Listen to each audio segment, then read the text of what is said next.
Welcome, everybody. I'm so glad you could make it today to the COVID Community Action Summit presented by New England Complex Systems Institute and endcoronavirus.org. It's an exciting time. We are so happy to have you all. We are here to end COVID through zero COVID and COVID zero policies. We're excited to hear from all of you. And I will be turning it over to our founder, Yaneer Bar-Yam, founder and president of New England Complex Systems Institute, as well as endcoronavirus.org. We'll be hearing from a few other speakers today. We are excited to have Aistis Šimaitis, Robert Greenhill, Peter Frazier, Santiago Nunez, and Tomas de Camino. Thank you.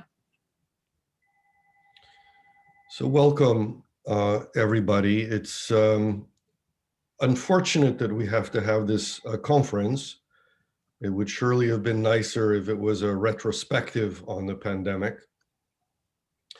I want to say a few words about the beginning of the pandemic. It was just a year ago that Nassim Taleb, I and Joe Norman put out a paper on how to manage pandemics. And the basic idea of that paper is that when you have an exponentially growing process, a spreading process in a global population that is highly connected, that the risks are incredibly high, and the danger of having something that gets out of control and causes tremendous harm is tremendous and much higher than people expect. And one of the key things that we knew would be a challenge, because we've been talking about this for years, is that people don't believe the common reality, the day-to-day way we live can be affected by events, can be affected in substantial ways in a short period of time. And as we know, in the time since then, it's eminently possible. And we know that the consequences can be horrendous. And in fact, as we've seen, have been horrendous, and the consequences not just over the past year, but for future years, with the loss of loved ones, with the harm that has been done to people physically, and of course, emotionally and in other ways, will be a challenge for lifetime. I think one of the things that I said early in the pandemic sounded even to my ears when I said it as being extreme. And what I said was, in the spontaneous statement of a presentation, I said, if we allow the virus to get to the West, everybody's lives, everyone in the world will be affected. And at that time, it definitely sounded even to me that this was a very strong statement. And unfortunately, it has, to all extent and purposes, come to pass.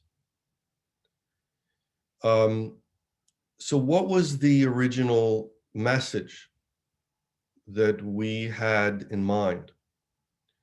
And the original message in my language is that you have to overreact in order to get ahead of the virus. Overreact means that you have to get ahead of something that you see only now, part of what is present. So we can only see at one time the information that was from before, right? Several weeks ago, people were infected. Today, we see symptoms. And so somehow we have to be aware that the danger that we're facing at any moment in time is greater than what we see. And this requires us to anticipate, if you will, that the actions that we take now have to respond to what's going to be present in a few weeks. And this has been extremely hard to communicate. There's a tremendous tendency to be reactive, to say, you know, okay, I'll wait until things get bad and then I'll act. And what we've seen over and over again, and this is not just coincidence, of course, this is fundamental, is that that way of acting doesn't work. We've seen two other things. One is the attempt to diminish the risk, the harm that will be achieved. It's always, okay, what's happened until now has happened, but nothing bad is going to happen in the future. And of course, over and over again, that hasn't been the case. Every time it's disproven, somehow many people who have that view continue to say, well, it's still true now that the past harm has happened and the future will not cause more harm. And overcoming that ability to deny the future harm is a tremendous challenge of our ability to understand what prediction is about. And that's been essential lesson in this outbreak. The second of these is fatalism. We can't do anything about it. Can't do this, can't do that. And what's surprising particularly is that even after there are examples of success in combating the outbreak, as there have been, and of course, China is largely at normal, and they were the ones who were the most surprised and the most ill-informed of countries. But then it was remarkable to see how South Korea originally reacted strongly, and then, of course, Taiwan controlled it incredibly. And then New Zealand and Australia and Thailand and Vietnam and Mongolia and other countries, including, as we'll hear from in a little while, I'm sure, Atlantic Canada, which recognized that this was an incredible danger and proactively, preemptively, and successfully responded to the initial challenge. Now, again, I wanted to spend a little bit of time saying in concept what it is that we want to do or we need to do. And the answer is, in the language of complexity science, is to go up from the level of the individual to the level of the community in understanding the transmission of disease. In addition to thinking about stopping transmission, which is the way to stop a pandemic, it's very simple, it's very generic, it will work with any pandemic. You stop transmission and the disease goes away. So what we think about is the transmission from individual to individual.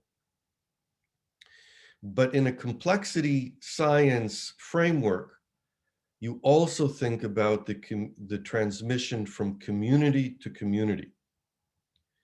And if you stop the transmission from community to community, you can then have communities that are not infected. And the community life and the community engagement and everything that it does not have to stop the transmission from individual to individual. So where there are communities that are infected, you stop the transmission within the community. And where there are communities that are uninfected, then they're not affected and they can continue normal existence. It's really quite a simple and straightforward understanding, but one which has been very hard to communicate, perhaps because global transportation has become such a boon and such an advantage compared to the world before we had such global transportation. And so people are reluctant to give it up, which I totally understand as a matter of let's call it ideology, but not as a matter of practicality in the context of a pandemic. So the need to limit transportation between communities is an essential way that we fight pandemics. And along with it, many other things, understanding how transmission goes between individuals and stopping the transmission between individuals so that individual communities can go from being infected to uninfected. There's a lot, of course, to talk about, a lot of detail. But the essential principle, if it's understood, provides guidance to understand what are the tools that we have to regain our ability to act in the normal life that used to be before a year ago worldwide. So those are, that's sort of the principle. I want to finish my presentation by talking about, some of the things, some of the key things that we've learned, and perhaps significantly some of the transformation that has taken place in our actions. So there are a few things that we have learned. Nothing changes the underlying framework, the framework of getting ahead of it, stopping community to community transmission, recognizing that without transmission we can act normally, and with transmission we have to do everything possible as quickly as possible to get rid of it. But we have learned that we need to think about how decision makers make decisions and how they're informed about those decisions. Who are being treated as experts and who are being relied upon to guide the response effort. And these are very deep questions, because having seen not just a failure to act, but a failure to learn from the failures associated with action, I think there is a deep need to understand what changes in society need to take place in order for us to be able to be capable of responding to this outbreak now. And of course, let's hope that we are successful, then we will have opportunities, not desired, of course, but opportunities to respond to future challenges. We've also learned some details about how horrendous the disease can be, not just causing deaths, but causing severe disease that is a tremendous suffering from the people. That is a story that unfortunately is not being told sufficiently. The privacy of individuals is continuing to prevent us from entering into relationship with people who are sick, and to understand how they are being tormented. And we are learning that the suffering, the long-term harm and suffering that people experience after presumably recovering from the disease, the long COVID, is something that will be generational harm, i.e. will take a generation for us to recover, lifetimes of people who have been affected. And this is something that unfortunately we cannot reverse, though we may, of course, and we surely will try to mitigate. So those are some of the things that we have learned. I want to further say that we've learned that people can work together in the context of a crisis. And the one thing that has sustained us, I am sure that many of us who are here through these difficult times, is sharing the effort and the challenge of working towards a better outcome, stopping transmission so that people don't get sick, prevention, and of course, helping those who get sick have lesser harm in whatever ways that we can help. But the shared effort has been tremendous, and I would like to acknowledge and thank the many people who have been a part of my circle, my team and teams around the world. Of course, just 1 month after this date, we started the End Coronavirus system of volunteers, and essentially it is just an opportunity. It's a really an open opportunity for people to come individually and collectively together to act in the context of this challenge. I've been very careful to be clear that while I founded it, I'm surely not the leader. I'm just one of the participants. Everyone is doing what they know to do to help. Then there have been many teams that have been established. Some have invited me to participate. In particular, the ISAC group in Ireland and the Civilian Corona Cabinet in Israel, and groups in Argentina and in other countries. And there are particular collaborators that has been a pleasure to work with, and the next speaker, Aistis, is one of them, though there are many. I have tried to acknowledge my joy in the collaborations at more length in my tweet stream a few weeks ago toward the end of the year. I cannot, of course, go through the full list, but I just want to let everyone know who's here, whether they're longtime collaborators from the beginning, including Chen, who is actually now in China in quarantine, and to more recent collaborators, including Robert Greenhill, who will be speaking also in a few minutes. But there are many, many people who I've been, it's been a pleasure and an honor to work with. Thank you all very much. Unfortunately, the mission is not yet accomplished.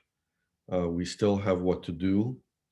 And what I would say is the following about that. We've actually experienced recently opportunities to make great progress, despite the exhaustion that we all feel. Those who are just living with the virus, as well as we who are fighting it with intent. We are all exhausted, but there is good news. The good news is that there is increasing and clear receptivity to learning from mistakes and to making change. And significantly, and of course, as always, unfortunately, the virus continues to teach the lesson. We are not the teachers. We are just the ones who are pointing at what the virus is teaching us. The virus is causing tremendous harm. It has new tricks, turbocharged mutants, variants that are spreading more rapidly, that are more lethal, that are able to escape high technology vaccines. And so let me summarize where we are now in closure. We have a situation where the virus is unfortunately almost everywhere in the world, but there are examples of how to be successful. And I mentioned them earlier, and it is good to have a variety of examples of societies of different kinds and different sizes and different conditions, again, including New Zealand and Australia and Taiwan and Thailand and Vietnam and China and Mongolia and East Atlantic Canada. And they serve as examples for us of success. Everywhere else, or I mean, again, you know, there are other places that are successful, but everywhere that has tried to live with the disease. And by the way, I should mention, of course, that Africa has done much better than other parts of the world. Everywhere that has tried to live with the disease has found it untenable. And the untenable nature of that has led to reactions, including the incredibly undesired lockdowns that limit freedom and limit mobility and limit choices that people are making, and restrict economic activity. But the upshot of that is the realization that it is still better to do whatever actions are needed sooner, because you pay a lower price and you are able to get back to a normal life. And that lesson is continuing to be taught by the virus.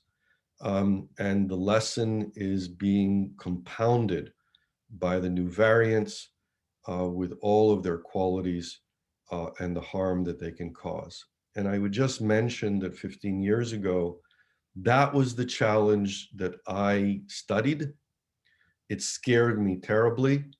I think that my fears have been amply realized. And I hope that we will reach a point where everyone understands that this is what we need to face, the challenge that we need to solve, and will join together in solving it in a full and complete way, so that we can return and go forward to a life that is a much better one for everyone that we care about and ourselves. And let me just, I don't know, maybe it's appropriate to take a minute to remember the people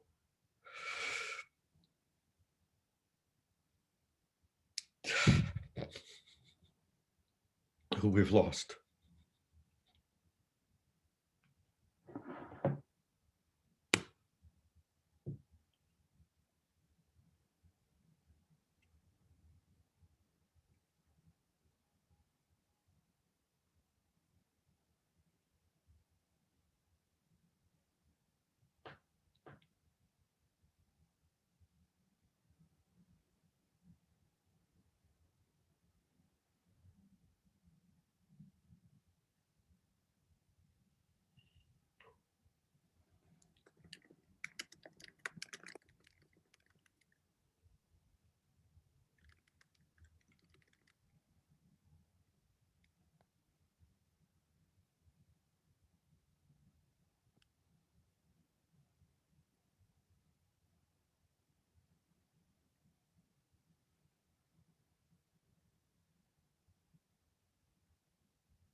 Please, Katie. Thank you.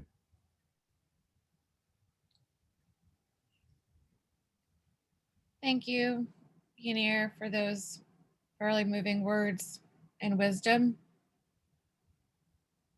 and for that moment to acknowledge those that have been lost. So up next, we have Aistis Šimaitis from the Republic of Lithuania. He's coming to us to share about the deceptive statistics of the pandemic. He's going to be talking about the well, I'll just turn it over to the Aistis now. Thank you. Oh, thanks, Katie. So thank you so much for inviting me. Definitely been collaborating quite a bit with Yaneer and the team on sort of figuring out Corona from early days in April. So I work as an analyst in Lithuanian government. So my goal here today is to share some of the experiences sort of about the virus, how it works, and why is it difficult to manage.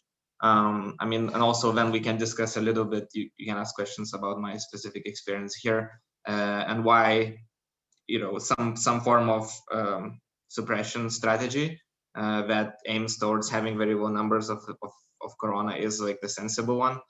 So I'll walk you through like a quick presentation about this. So there'll be 3 parts. So one, I'll talk about the situation of Lithuania, just probably not the country everybody follows all the time. And then we'll talk about the statistics, which called deceptive, because there is like a lot of things we're looking at sometimes are like underneath, not exactly what we think they are. And that causes a bit of a, when you use numbers to inform strategy, you want to have a good intuition for numbers that you're looking at. And then I'll talk a bit about the outlook and strategy, some things I think would be helpful, or at least we should start thinking about to win this. So situation in Lithuania, it's a country in Europe, and basically we are about have about 1,000 cases a day currently. We had a pretty good summer, so you know, in summer you can't even see the first peak. So there was a small peak. Then we have pretty much like close to 0 numbers due to early lockdown. We did not let the virus sort of gather pace, and then right about October, the situation started getting way worse. In autumn, we were not in the lockdown at the time, and then, you know, we had all sorts of events, and I think at what point we're even leading the number of cases in Europe, and then, you know, the situation at that point, about in December, 16th of December, we announced another pretty strict lockdown, and you can see now within 4 weeks we like you know, reduced number of cases by 3 times. So it's that's where we are. I worked through the whole of this process from 1st of April to now, I mean, obviously those numbers on the left are reflected on the numbers on the right. That's the mortality. It's not the COVID mortality. It's the total mortality in Lithuania compared to all the previous years. So all the gray lines are years starting from year 2000. And you can see really that this year was even better at the very beginning over here. But then when the pandemic started reaching its pretty high pace in November, you would see that quickly we had like a pretty large excess mortality. At one point, it was 50% of normal death count. So really, you don't even need to look at the COVID statistics to see the effects of this pandemic, and to see that in the past 20 years, there wasn't a flu or any kind of, you know, event that triggered bigger jump than this virus did. So, and the other thing, obviously, there is the thing we like to look at is acceleration of the pandemic. So this is almost, people look at various things, but this shows like the slope of the curve, and I'll talk more about it. But you can see in spring we were in lockdown over here, and it's like pressing on the brakes. We had negative acceleration, and then since then, you know, it's all over the place in the positive territory, which means we're like pressing on the gas pedal and it's going up until we go into lockdown in December and started going down again. So again, we'll talk a bit more about the metrics and what we use to make situation more intuitive. But essentially, we had 2 phases of pandemic. One is where we're under lockdown, and then sort of successfully exited the lockdown by releasing all the measures in the summer. And then there was the thing where we kind of were going up all the time. But I'll talk more about this. Now you see in a situation where we're doing a bit better. Okay, so this is where we are.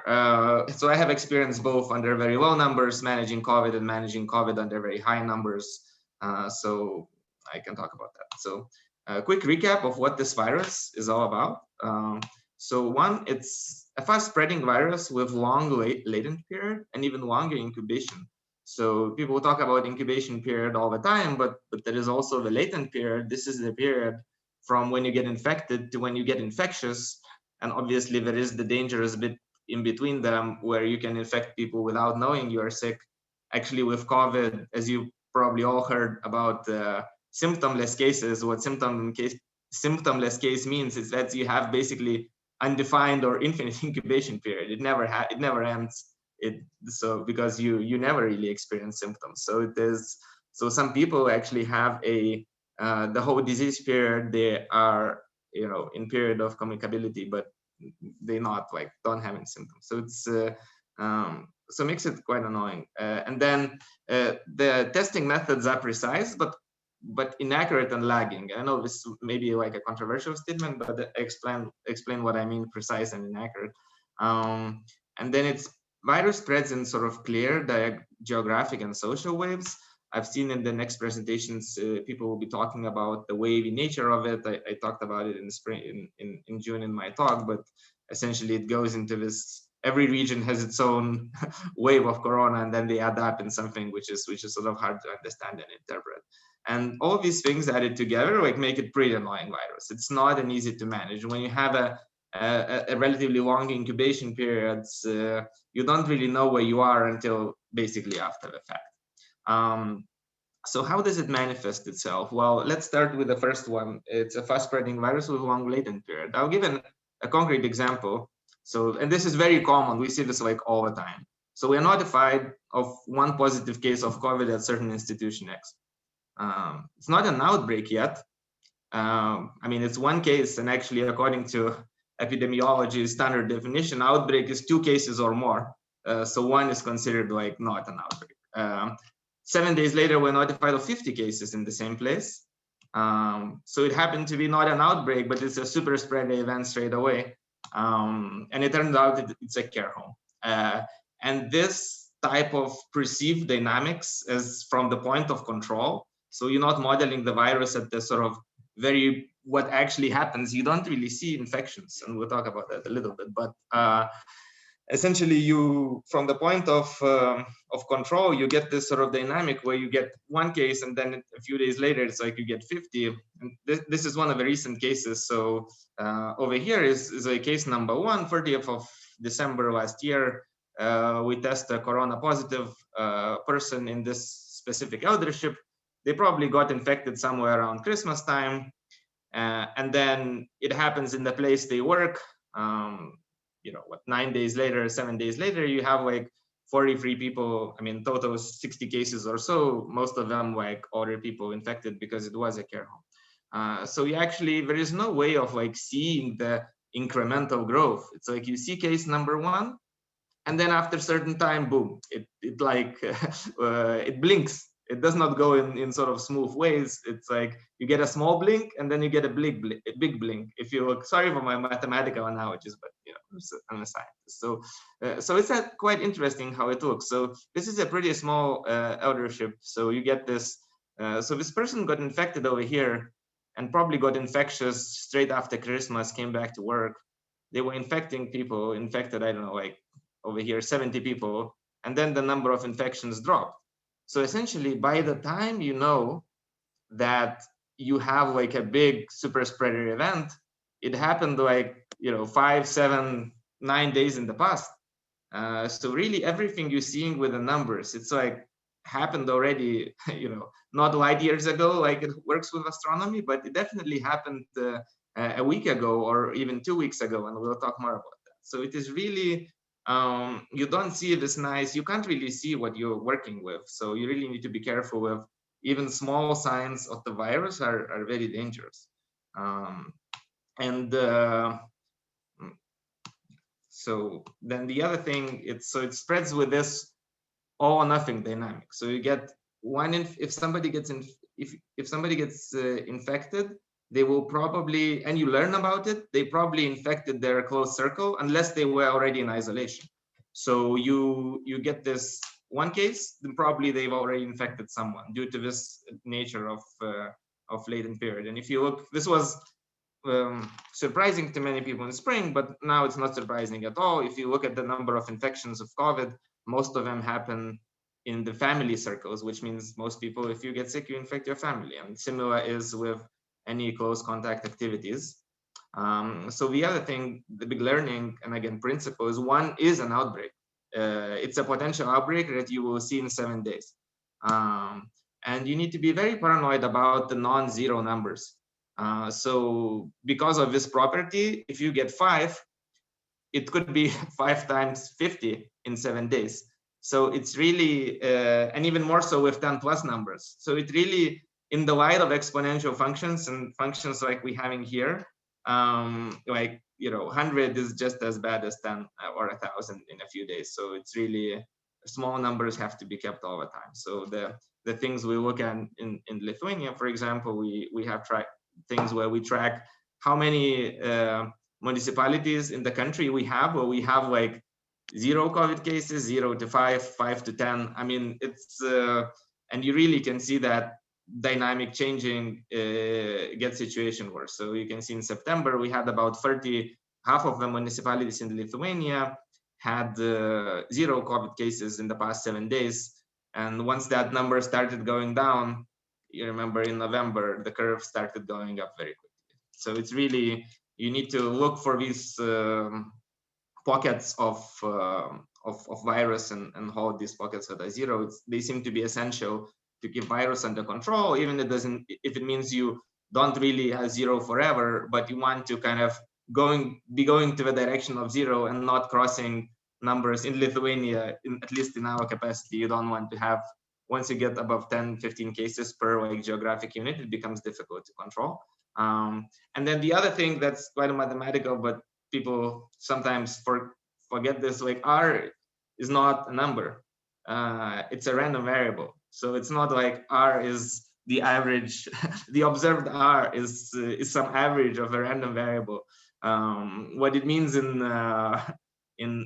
mathematical terms, it has some kind of distribution, and actually distribution of R is pretty interesting, because you actually have a lot of people who infect 0 people. So these would be people who are in isolation because of, they had a contact with a sick person, so they were sent to isolate, and they infect 0 people. But then it moves somehow in waves. I mean, you would get then peak around 2, 3 people infected because that's family members, and then you get like 7 or 10. That's the workplace. So it really depends, depending on what environment you are.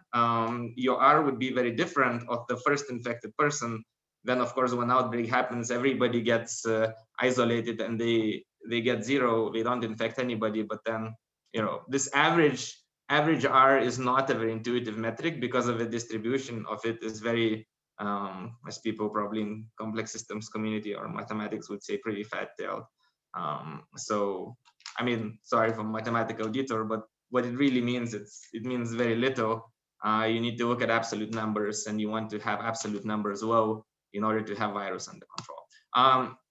So then the second part is about testing methods. They're precise but inaccurate. So what I mean by this is, if you look at the PCR sensitivity, it's up to 99%. It's a very accurate molecular test. If it tells you that the virus is there, well, it's almost surely is there. However, the virus has to be in the sample.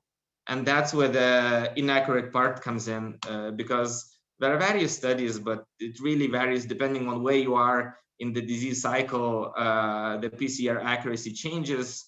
There are certain peaks and lows, but it can vary between 70 and 90%. And then what it means is, like, these results, if you look at them over time for a single person, there was a study which showed that essentially it's like if you take PCR sample every 3 days, you can get like arbitrary results to actually look at that it's not telling you the whole story at any point in time. So there is a human factor, so it's really, even the information you're getting is not accurate. So there are these ones which will be 50s and you know about them, and there'll be these ones which are 50s and you probably missed them with false negative tests. So that has to be, that's why low numbers are important also. And then I looked at, I already mentioned this. Oh, sorry. So, and then there's another thing, I missed the lagging part. And the lagging part is that the commonly used metric is a 14-day case notification rate per 100,000 population, but it is a very lagging indicator. To give you an example, this is a toy example, obviously, but it's a very commonly used metric to define the strategy. So I wanted to show how far it is from the actual infection. So the The red line here shows the peak of infections. Let's say that's the day 11. This is arbitrary scale. I mean, when you get infected, there is still time until you will get symptoms, and then you register for a test, and then you get tested, and then 24 hours or 48 hours after the test, that we will get notified. So whoever is responsible for infection control will be notified. So you spend 7 days in waiting time.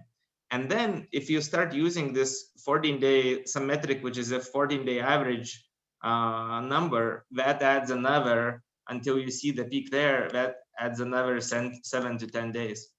So in reality, if you're using as your strategy, you say, well, if my 14-day notification rate exceeds 16, then I'll introduce additional measures.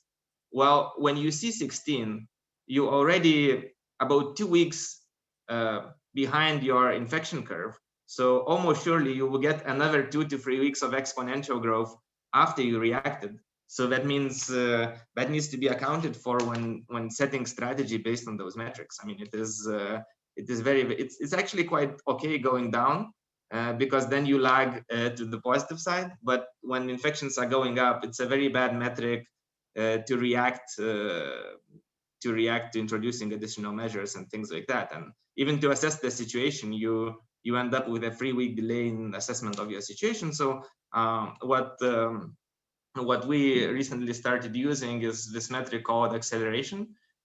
Effectively, it tells you whether what the slope of the curve is. It doesn't really tell you whether it is going up, whether the number of cases is high or low. It just tells you where you're going. And in this, you can see very well certain things. It's like if it's negative, that means you're pressing the brake pedal. If it is positive, it means you're pressing accelerator pedal. And where you are in the curve in this specific case doesn't matter. And we had a very hard lockdown in spring, so you can see the brake pedal was pressed very hard. And then on 16th of June, we released quarantine completely.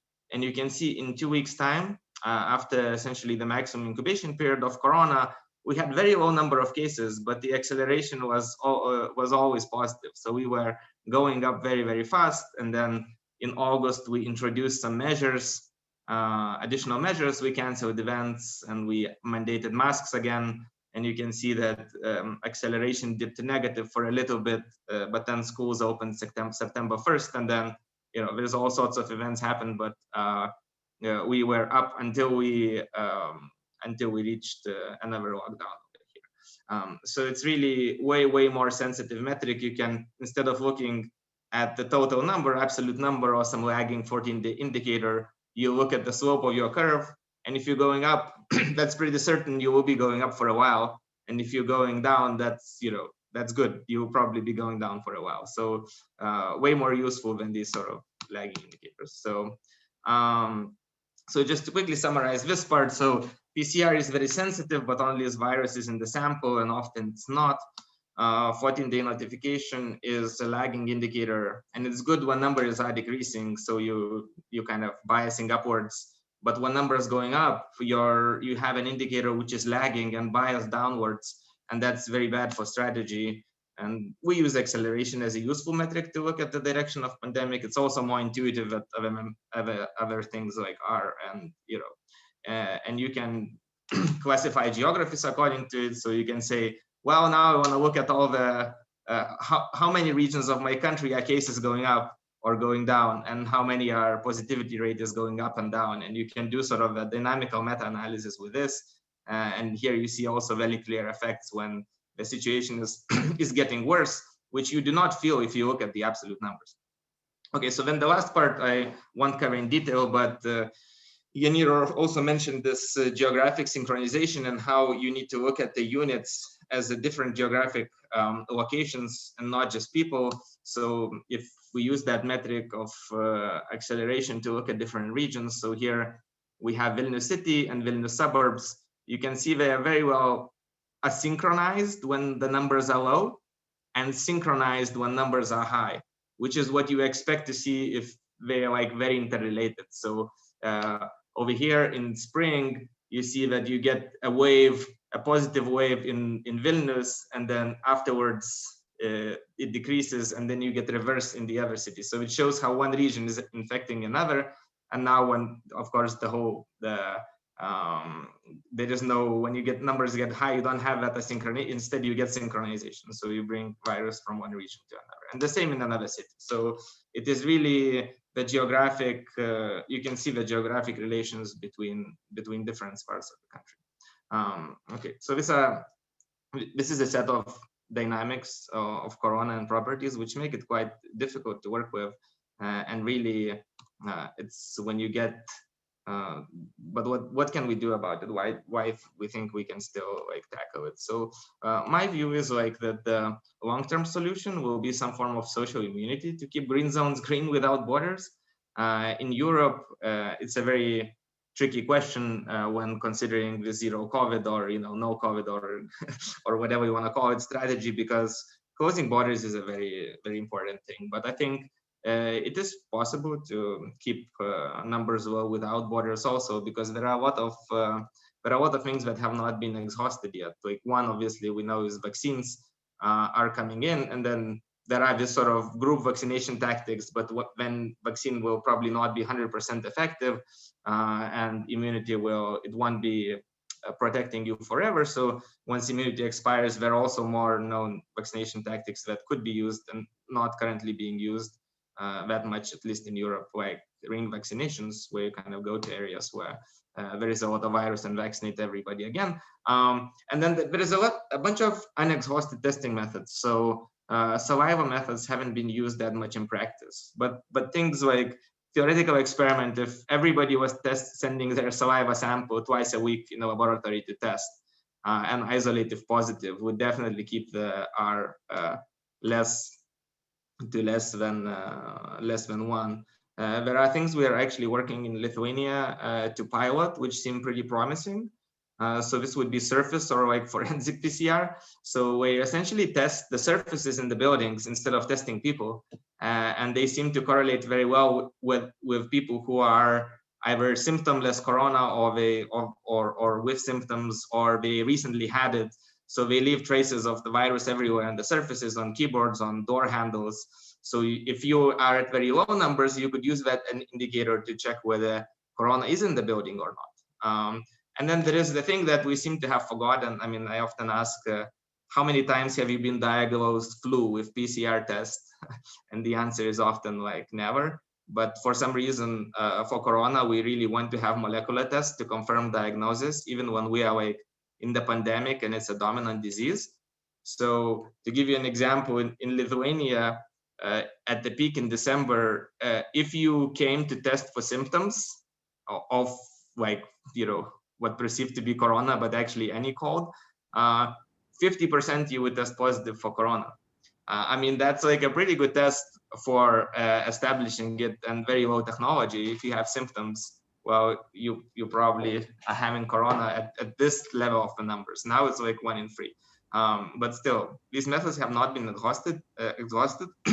In some article, I think I read analysis of SARS said that to battle SARS pandemic, 19th century technology worked and 20th century technology failed.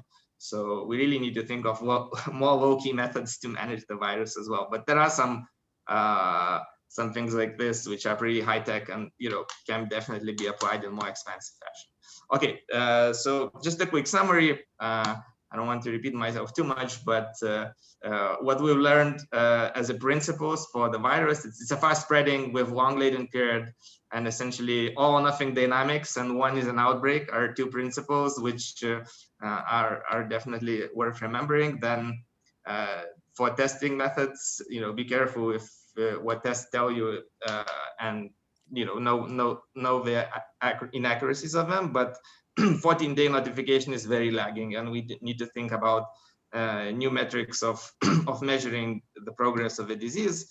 And there is a very good geographic and social waves, and the synchronization is very clear in the data. So to disrupt the virus spread overall, you need to disrupt these waves moving both geographically and socially. And then the solution is like social immunity. So society learns methods and behaviors to stop the virus. There is aggressive vaccination and modern testing technology that can help. So thank you. Thank you. Thank you so much, Aistis. What are your questions?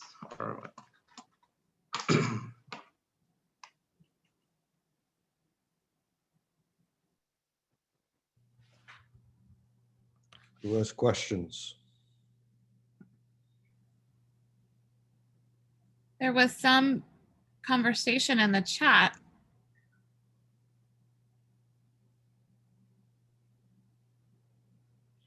Harold Hastings, did you want to make any comments or questions?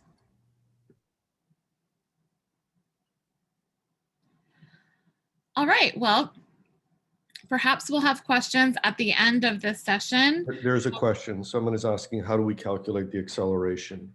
Aistis, you want to answer that? Oh, I'll write down the formula, but it's essentially looking at the 7-day change in the positivity rate and 7-day change in the case rate and like taking the maximum of it.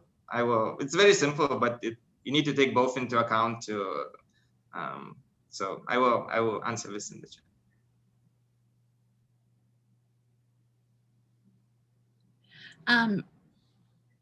What rapid testing is being used in Lithuania? At the moment, none, but we are about to introduce antigen tests. So rapid antigen tests, that's the one, and yeah, from there. And we use the antibody test for the rapid antibody test for checking somebody is already sick in the outbreak. So that's something we're gonna now introduce because the prevalence of virus is quite high in the country. So when controlling the outbreak, we will test everybody whether they're already immune, so we don't have to isolate. So that's the two main things. Can you see the chat, Aistis? You can see there are more questions. Yes, we track. Yeah, so we track contacts, of course, but at the rate of numbers that we had, it kind of loses point. I mean, when you have thousands of cases, it's contact tracing is just effective at low prevalence. I think the idea is you need to use strategic measures to get numbers low, and then let contact tracing kill the virus then.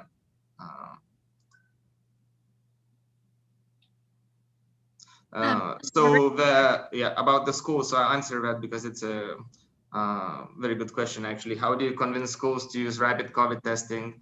I mean, that's where the surface testing and this kind of environment testing comes into play.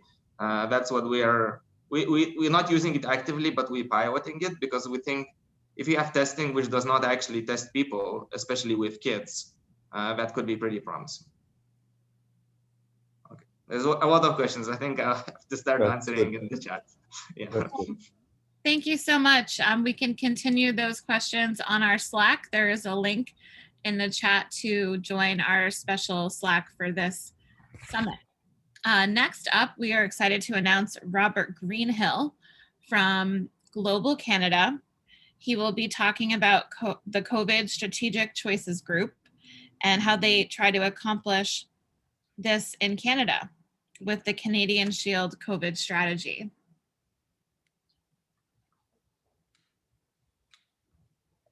Great. Well, good morning or good afternoon, everyone.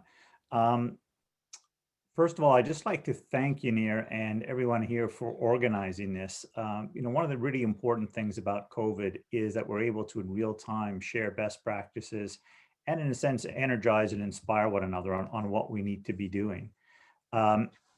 What I'd like to do is just make sure that I take you through in about 10 minutes what we've tried to do at a strategic level, in a sense of trying to determine how we could have the key technical analysis actually translate into real policy changes in Canada.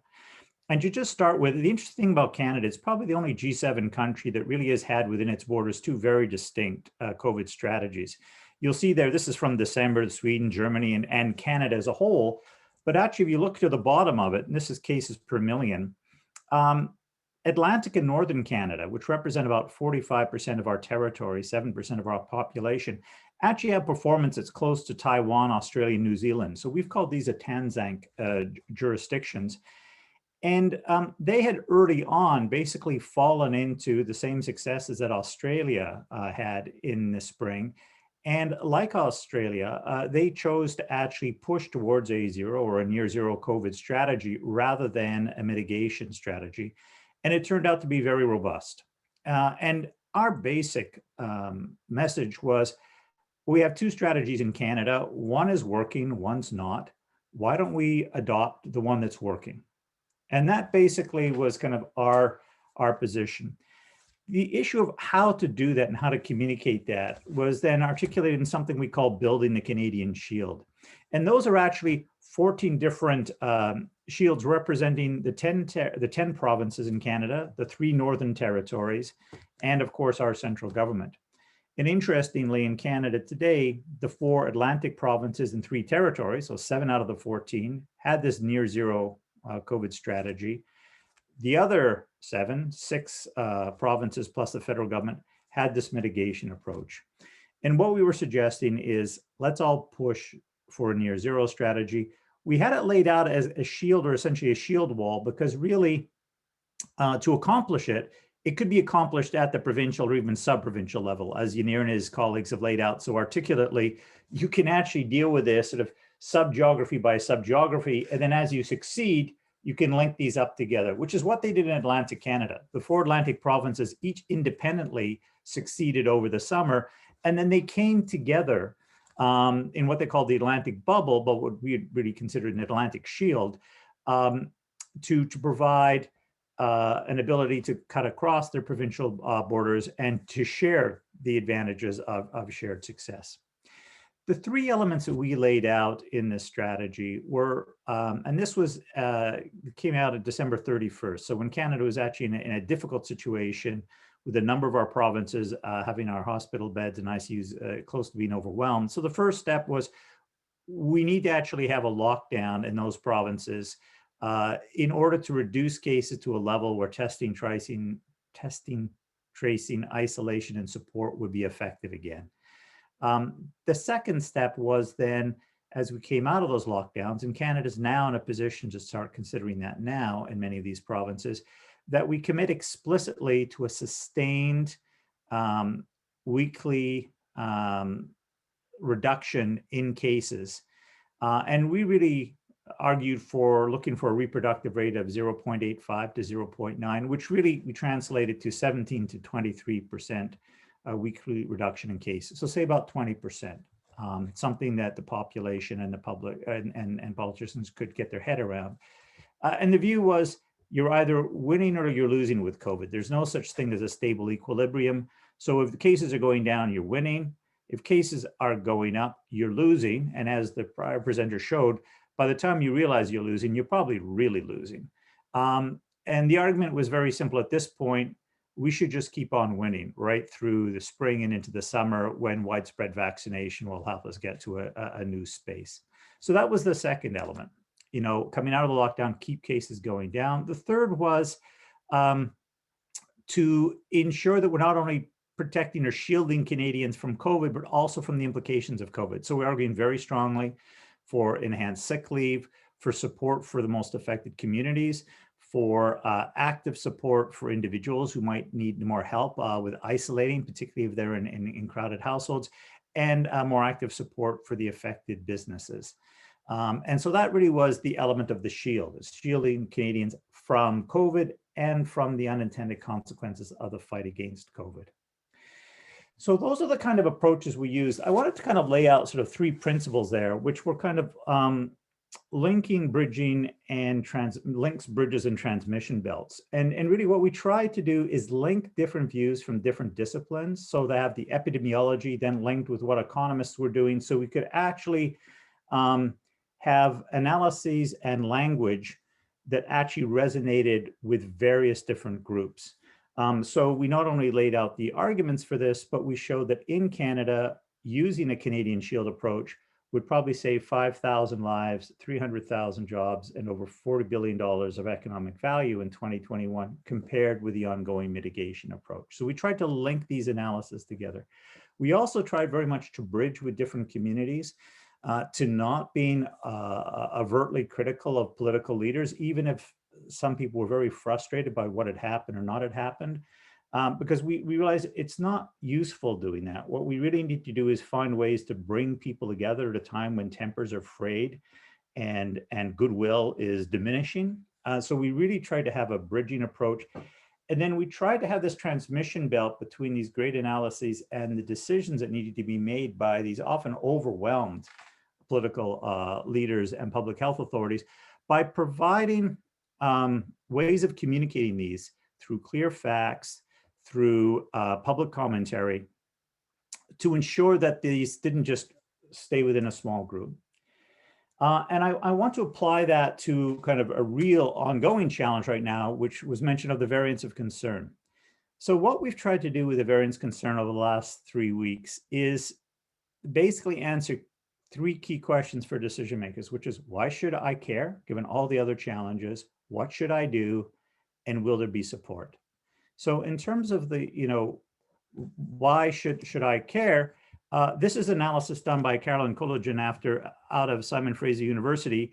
And the black line is essentially how we'd see COVID progressing now, with the reductions in transmissions because of present constraints. And then if people weren't careful, it's starting to move up again in March and April.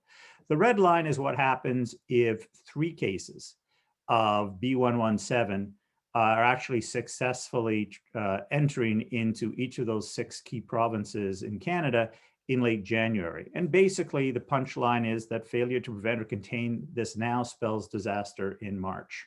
And we did it for each of the 6 provinces. So it's very clear. Why should they care? Because, well, if you don't care now, we will experience what the UK and Ireland are experiencing now. That will be our reality in March. The second element, which you won't be able to read all of this, but we tried to lay out very clear recommendations in 4 areas, 9 recommendations: reduce opportunities for variant entry, increase testing and variant screening, enhance stringency of quarantine, and we're recommending seriously considering mandatory quarantine. And then if vaccinations are proven to, as we hope, reduce transmissibility, that we vaccinate the 200,000 to 300,000 truckers and 25,000 to 50,000 essential workers that actually make up the vast majority of all the cross-border traffic between the US and Canada. And by doing this, we believe we could significantly reduce the danger of variants of concern entering into the country. And then the third element was, how do you get support? Well, there were 100 experts that signed the set of recommendations in a petition within 24 hours of us coming out with this last week. And we also had polling done, and this is just one of these specific recommendations, which was, should we actually have testing of people as soon as they arrive back in Canada, rather than just up to 3 days before departure? And 93% of Canadians said, yeah, absolutely, including 97% of Liberal Party members, 95% of New Democrats, 92% of the Bloc Québécois, 94% of Conservative Party, and 88% of Green Party. For those of you who aren't Canadian, those are all our major national political parties. So we were able to show that there was support from this across partisan affiliations, across all geographies in Canada, across all demographics in Canada, and that some 76% supported stopping all air travel into Canada except for humanitarian for the next 90 days, which was in fact more draconian than we're recommending. So what we were trying to do is to help provide a transmission belt between the experts and the political leadership by translating it to answers to the questions that they have to face, which is, why should I care given all my other priorities? What should I do? And will there be support for these actions? So that's the approach we've been trying to take in Canada. In terms of kind of the any other questions or views on it, you can see on COVID strategic choices what we're trying to do. I'd be delighted to answer any questions right now. I mean, Katie, did you want to ask me some of the ones that are on the chat, or do you want me to just read them off? How would you like to proceed? There is one question in the chat. I can read it off to you. From Mohammed Viperi. He's asking if you could recommend extended school closures to help drive down community transmission and bring forward rapid COVID-19 testing for schools. Well, we certainly have recommended expanding the use of rapid tests, and also, well, not just rapid tests, but we recommended strongly the expanding the use of PCRs, rapid tests, tracing, and isolation support, because we're concerned that many government officials have stopped investing in expansion of these because they kind of hope that in 2 or 3 months they won't be so necessary anymore. So we've been saying, you need to, while we're trying to ensure there isn't a third wave, we need to invest and build capacity in case there is. Within that, we think there's a huge role for the use of increased rapid testing, particularly of asymptomatic individuals in going, for example, back to secondary school. We don't have, as a group, a specific view on school closures. Okay, thank you.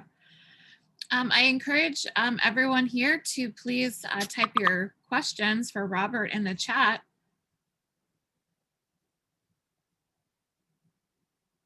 We'll give everyone a couple of moments to do that. Okay, so we do have a question here from Leanne.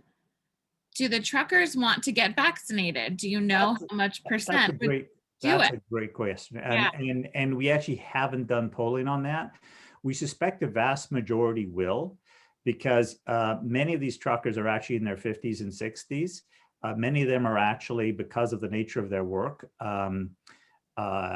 obese, and therefore they're at risk. And so many of them have basically been living in their trucks and really in fear of reinfecting their family when they come back from across the US.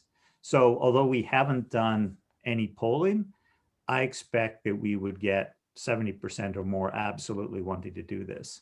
And then there would be a question for the authorities as to whether or not they make that a condition. And for many cross-border international crossings, having necessary vaccinations has been, something that's been required for, close to 100 years. Great. So there's a next question that would be worth answering is, how did you make separation between provinces work?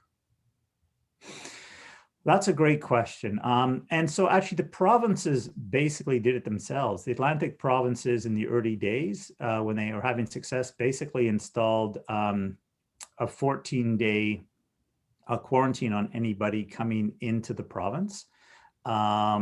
In the Northern Territories, Nunavut, which has a strong Inuit community, they actually barred all non-residents from entering, and people from Nunavut who were going to come back had to actually spend 14 days in hotel isolation outside of the Nunavut territory. So they actually had to go to quarantine hotels in Winnipeg or Edmonton for 14 days and get cleared before they could get on a flight back to Nunavut.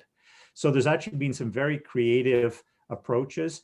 There was a Charter of Rights challenge for the Atlantic province constraints, but the courts upheld the ability of the provinces to put in place these constraints. Thank you, John. We'll take a couple more questions. Let's see.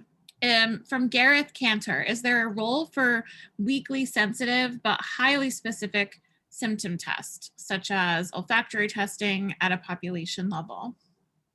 I would think so. I mean, basically anything that can be done to help screen out folks earlier has got to be useful. I think the issue that's always coming up is to use it as a supplement, not a replacement for PCR tests, particularly where the risk of getting it wrong, for example, if a person's going to work into a long-term care home, would be very high. But I think anything we could be doing along those lines would be useful. And certainly one of the principles of the Canadian Shield is to move from coercion and constraint to empowerment and engagement of the communities. And so if you can empower individuals to do those kind of simple self-tests, just like if you can empower communities to be able to have more in-community isolation capacity, for example, that's a good thing. Great. We'll take one more question here from Alec. Are there any strategies to deal with vaccine hesitancy in the population in general, or is this less of a concern in the country? Well, it's less than in Canada. So it's less in Canada than in the United States, and probably than in Europe. I mean, I think we have right now polling about 70% plus of Canadians say they will take the vaccine, and that's increasing as Canadians are already starting to take it and people are seeing the positive effects. There's a very active communication campaign going on that. That's actually not been our focus. In a sense, because we believe there's a lot of attention on that. Our focus has been, how do we make sure we're doing these critical things over the next 3 to 6 months to ensure we avoid a third wave while we're waiting for mass vaccination to take effect. Well, thank you so much, Robert. This has been very helpful. I appreciate your time here and answering all of our questions. Folks can continue the conversation on Slack. There will be a link in the chat, so you can reach out to Robert there as well. And next up, we have Peter Frazier from Cornell University. He's going to be talking about controlling COVID-19 at Cornell, and he was going to be sharing some insights from the testing program there and other interventions used at Cornell. So we'll turn it over now to Peter. Thank you so much, Peter. Thanks so much. It's great to be here. I have seen a bunch of questions in the chat about K through 12 and also about colleges and universities. So it's great to be able to talk to you about what we're doing at Cornell. Let me just call out that this is joint work with my colleagues, Shane Henderson, and then also quite a few extremely hardworking PhD students and undergraduates.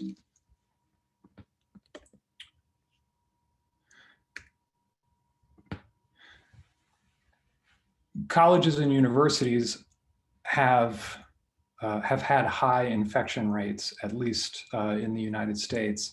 And there are at least two reasons for that. One is that in normal times, social science literature suggests that younger people, university-aged people, have more physical contact with other people per day than other members of the population.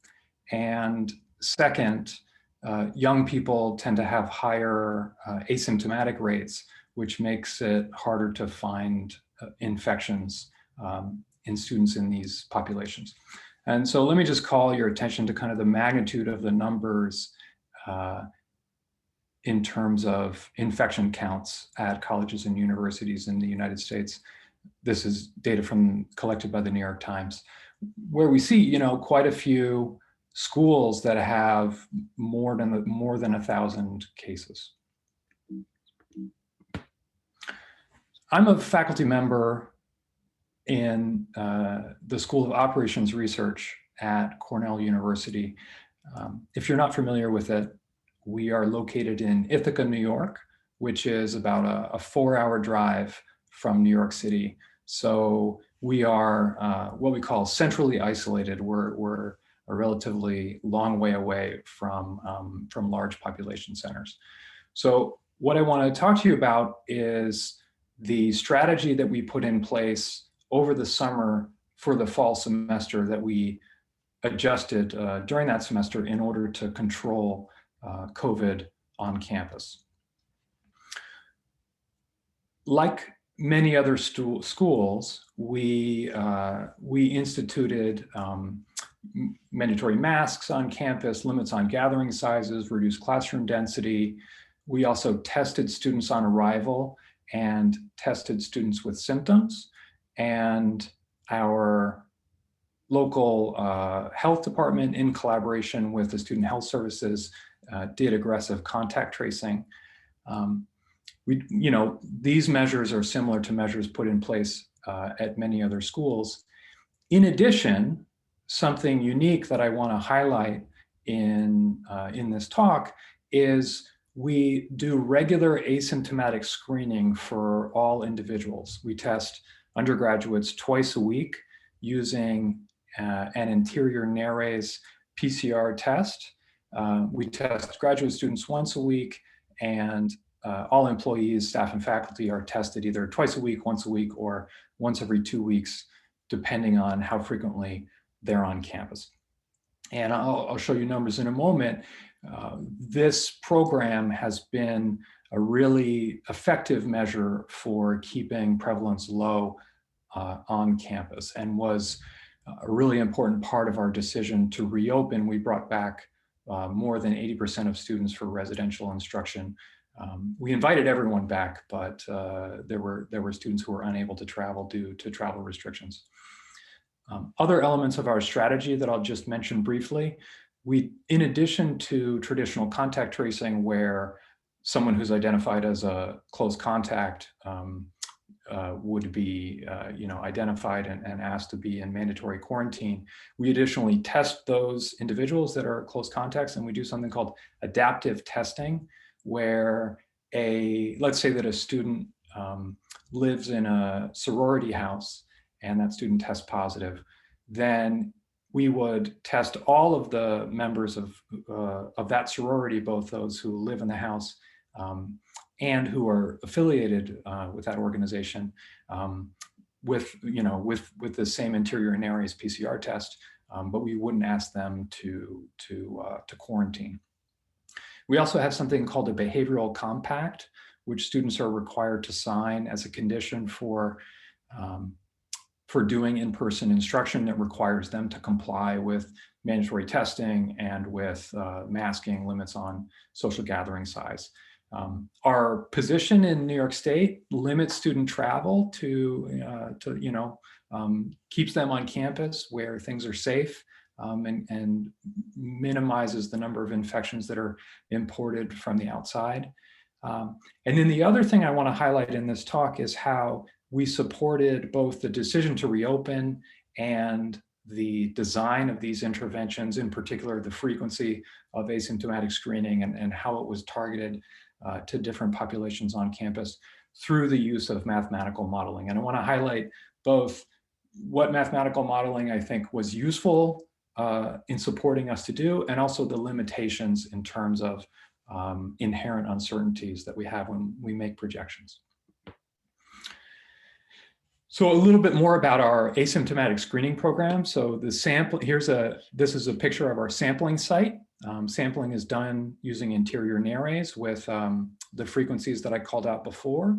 And then the PCR testing is done on campus in a lab that was built in order to test animals at our vet school, test cows and predominantly cows. And we were lucky to be able to have that facility on campus, and we expanded the number of samples that it could test per day through the use of pooling. We pool samples together into units of size 5. We run a single PCR test on that pooled sample. If it tests positive, then we test each individual sample that contributed to that pool in order to find the positive individual. And if it tests negative, then we call all participants, all samples that participated in that pool negative. And we find that that really improves specificity, because in order to have a positive result, you actually have to have 2 PCR tests come back positive. And that's really important when you're doing this kind of asymptomatic screening. You don't want to have a large number of false positives. It does reduce sensitivity. So there was a big discussion about false negative rates, but the majority of the contribution to loss in sensitivity is due to viral load in the sample, which changes by orders of magnitude. So a sample with a high viral load is going to tend to test positive in both of those PCR tests, despite the pooling. And so we don't actually lose too much sensitivity. Another critical part in order to make this successful and effective is that the sampling methodology, the sampling logistics in the lab are set up so that, and the contact tracing, the phone call that's made from student health services or the health department to the positive individual is such that we go from sampling to isolating a positive student and starting to trace their contacts in less than 24 hours. I'll mention Cornell is not the only university following this kind of strategy. UIUC has followed this, also a number of schools in Boston, including Boston University and Northeastern University, and Duke. And there's also some academic literature advocating for the use of these kinds of strategies. This strategy was effective in the fall semester. Here I'm showing the number of cases by day from shortly before the start of the semester through the end of classes. This is in a population of 28,000 people, including 12,000 undergraduates. And we do see that transmission rates are higher among undergraduates. And so really this 12,000, that's the number of, that's really the critical number here. 258 cases over the course of the fall semester. So that's about 0.9% of the population infected. Because we're testing everybody really often, we believe that we're not missing a significant number of cases. So, this really is we believe an accurate representation of the prevalence in our community over the course of the semester. Just a comparison, you can look at another school nearby, Syracuse University, exposed to the same kind of local environment in terms of local prevalence. It's about a 1 hour drive away. Very similar number of students and employees, but also 28,000. And they've seen 800 cases over roughly the same period, and likely a much larger number undetected due to high asymptomatic rates among younger people. The design of this strategy was supported through mathematical modeling that the students and my colleagues that you saw on the title slide helped to build and support the use of. It's a stochastic compartmental simulation that produces trajectories like the one that you see here, where we see the cumulative number of people infected with COVID, the number of active infections, and the number of people that are in the general campus population infecting other people. We used this mathematical model in the summer in order to identify the value of regular asymptomatic screening, even with a relatively low sensitivity. We model a sensitivity of about 60%. Even with that low sensitivity, it really is an important measure for reducing infection. So here we see a histogram of the percentage of the population across different runs of the simulation and how frequently that happened if we test everyone on campus once every 5 days versus not doing surveillance testing. One of the challenges in using mathematical modeling is that you are really subject to uncertainty about parameters, especially during the summer when so little was known. The way that we tried to deal with that is we had different parameter sets, nominal, optimistic, and pessimistic, and then we would do sensitivity analyses where we varied important parameters like the amount of contact, the average number of contacts that each individual had per day, and we would look at the percentage of the population infected. And so you see that, if this parameter is small, we're in good shape, but if this parameter is large, then terrible things happen.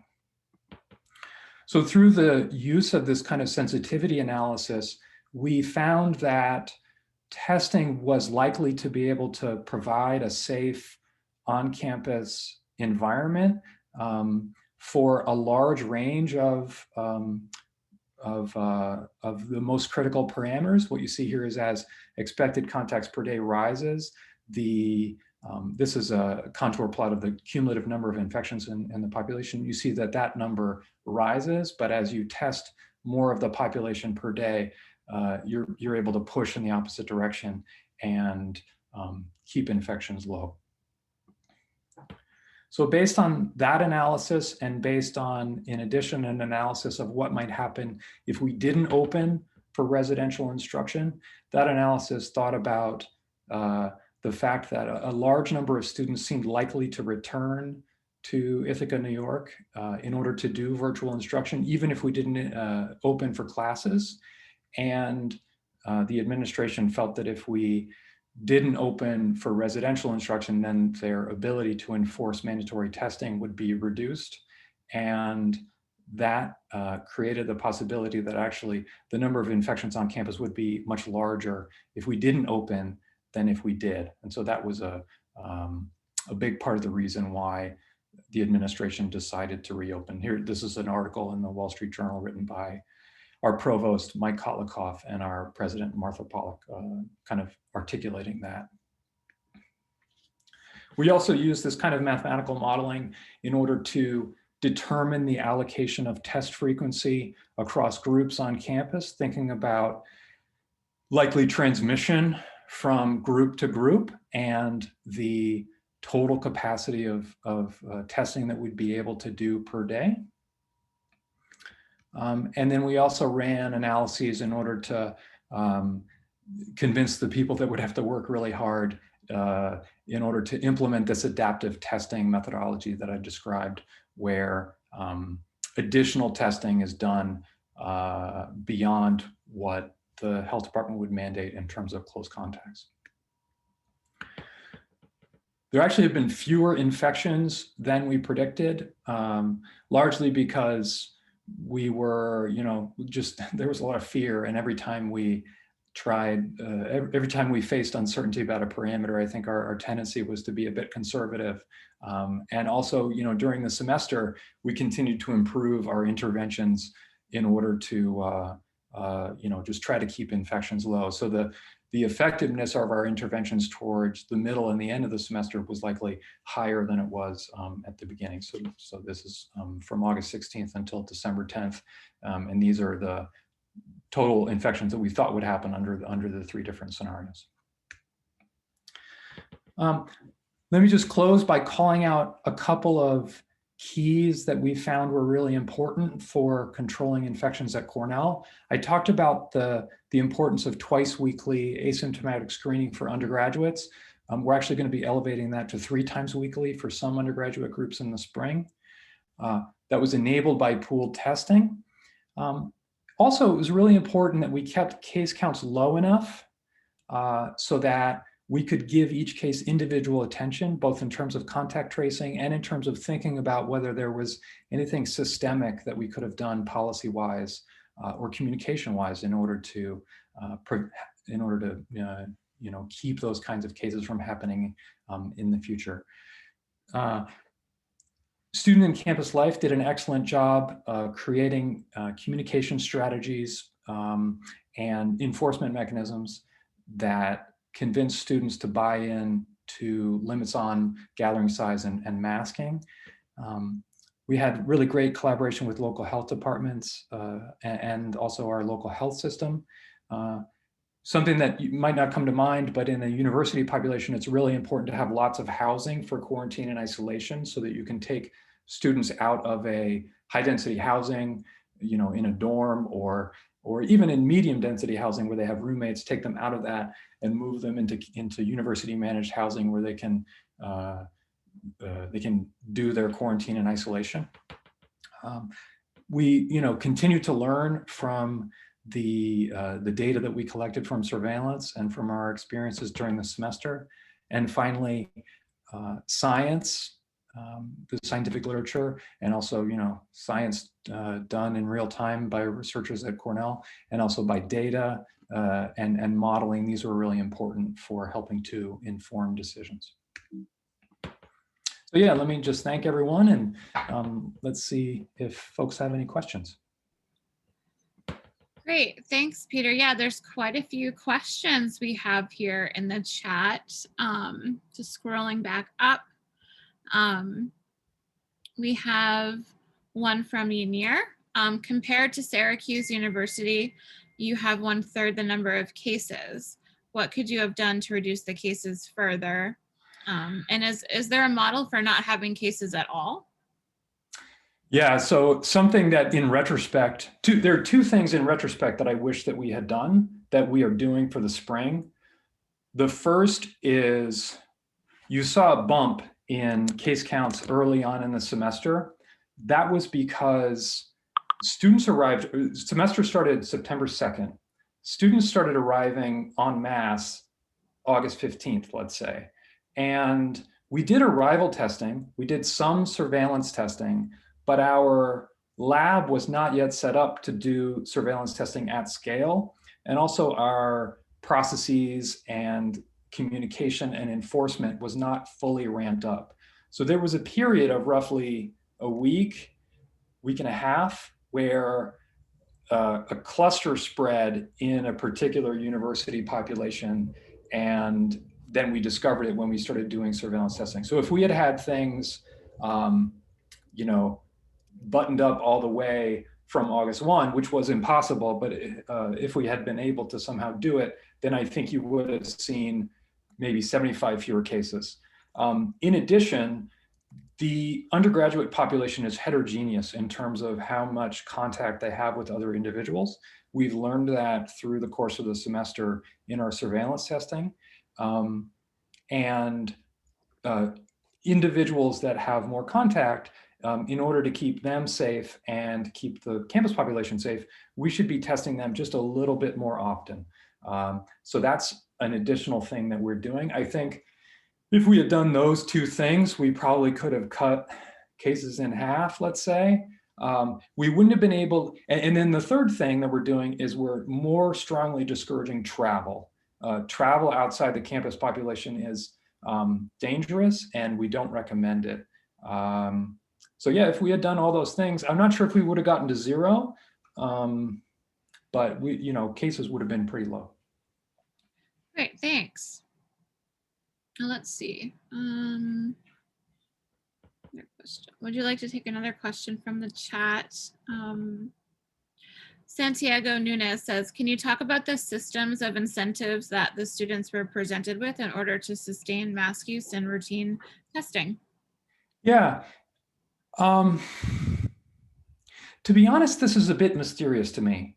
It's one of those things that worked. I don't fully understand why. I think we're geographically, first of all, we're geographically located in a part of the country where the general compliance with masks and, you know, and social gathering size is, I think, relatively good. So I think that having that kind of cultural environment surrounding us is a good thing. We required students to sign this behavioral, yes, and so, you know,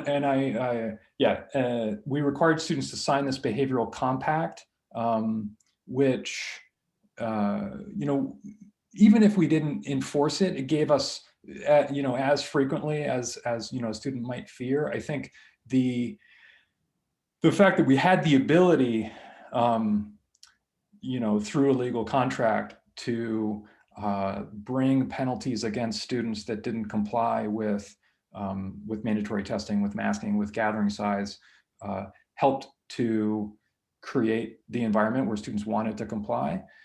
There was also really good communication, just really effective from student and campus life in terms of, you know, sort of messaging around, we're all in this together. If you want to have a sports season, if you want to be able to have the rest, you know, we know you'd rather have a real university environment, but you can't. And so what we're trying to offer you is better than having to send you all home. So let's, you know, try to all pull together as a community and try to do the best that we can. And then one other thing that student and campus life did that I think was really genius was early on in the semester, the sports teams were not allowed to practice or have competition. So that meant that the coaches were not especially busy. Coaches are really good at motivating students and at, you know, in a way that almost no one else can do. When they see behavior that isn't up to expectations, telling the student, hey, you know, I really need you to do this. There's a good reason that, you know, you need to wear masks and we need to not have huge parties. And that was, I think that was also very effective. Great. Well, thank you, Peter, so much. so happy that you were able to come and talk to us about your success there and the reflections for future success.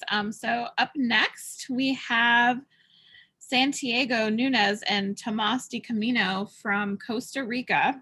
They're going to be talking about their paper that they wrote and research on non-pharmaceutical interventions. So we're going to turn it over to them now. Thank you. Okay, can you hear me? Yes, we can. So we're gonna do first. I'm gonna talk about the methods and the results, and then at the end, Santiago is gonna close with the recommendations of our work. We did this work together, and at the moment we did the first analysis. I was working for the Pan American Health Organization, doing a consultancy work precisely to understand COVID dynamics. Thanks Aistis for the great explanation first, because the Lithuanian case seemed to be very similar to Costa Rica. So that helps us kind of explain what we did better. And then we did a similar approach actually. So then it's kind of interesting that we both did it.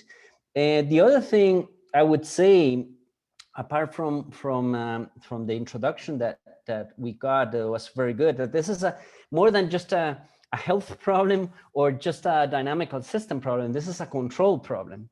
And we're not only dealing with the dynamics of a disease, but the observation of the dynamics of a disease and the manipulation of the system.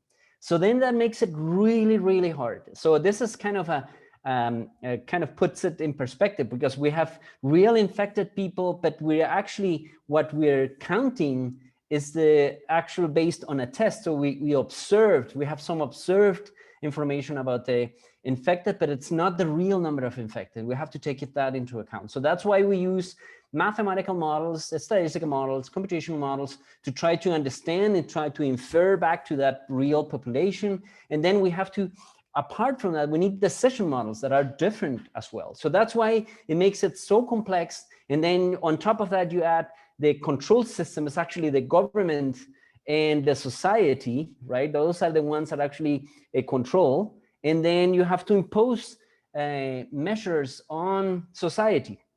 So it's very, very, very complex. I would say it's the most complex control system that you can think of. So that's why you need, one of the essential things you need is to make sure that at least the measures, the actions you're applying to control have some effect, to be able to design based on that information. And that's actually very hard. I'm going to talk specifically, we used a method to try to determine how the non-pharmaceutical strategies that the Costa Rican government was applying, if they were indeed working in controlling at least the spread of the disease in Costa Rica. And here I'm showing you, we're working with a similar situation in Lithuania. There was you see this little hump over here. This was a sort of a pseudo wave, because it was just a very contained wave that came basically from airports that were really easy to track and then isolate immediately. So it was a mini wave that it got into the hundreds, and it didn't really cause much problem. The government thought, well, we're doing great, right? This is our first wave. And well, at that point, Santiago and me, we said, no, this is not the first wave. The first wave is about to come. And that's when the real wave came into existence. And now if you look at this, these are the active cases. And if you know about epidemiological or disease systems, you would say this looks like Bart Simpson's head or something like that. This is not right. Of course, because the testing system is so slow that when somebody gets tested, it gets an order from the ministry, and then they have to certify them back that they're recovered in order for them to go back to normal. And it takes, they're well behind the certification of recovered. So then suddenly you see that they go in jobs.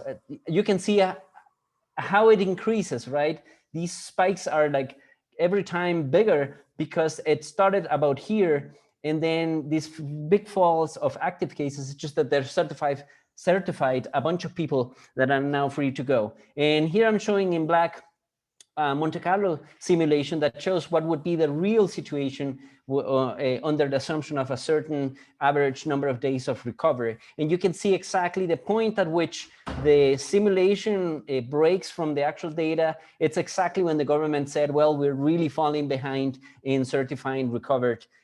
So it should look more like the black line, although it's still, I'm going to show you some more problems that we have. This is this plot shows the number of new cases on a daily basis. And you can see this dots here at the bottom and then at the top is that there's a highly weekly behavior. Like no one wants to go to the health center to get tested for COVID on the weekend, basically. Only if you really have to, like you're feeling really bad and you need to go to a health system.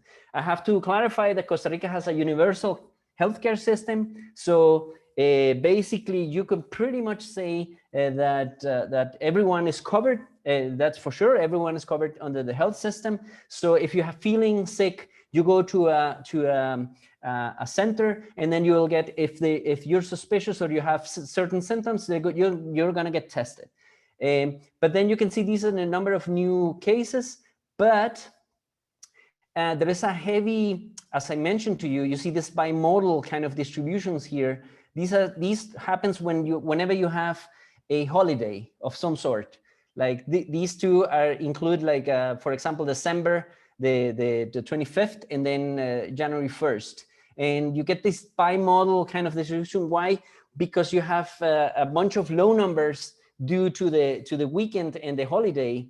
And then some higher number because they go after, right? They wait after the holiday is over and then they go because they feel bad and they go and get tested. So you get that sort of behavior, but then it's sort of stabling. It's sort of going to a stable point, and it's because we apply very few tests. We have very high levels of positivity. You can see it goes from about maybe 0.3 to 0.5 of positivity, which is really high. And then we do about between 1,000 and a maximum 3,000 tests per day. So it's really low. Costa Rica is a 5 million inhabitant country. So it's really, really low testing, and it's limiting in the sense that they don't do more than a certain amount of tests. And that causes what you see in this plot, which is if you look at the cumulative cases, you'll see what it would be an exponential growth to start, but then it sort of goes linearly. And it's because the way they do test, it's very limited, it's almost constant. So at some point you get just a constant number with some variation, a constant number of new cases coming in the system.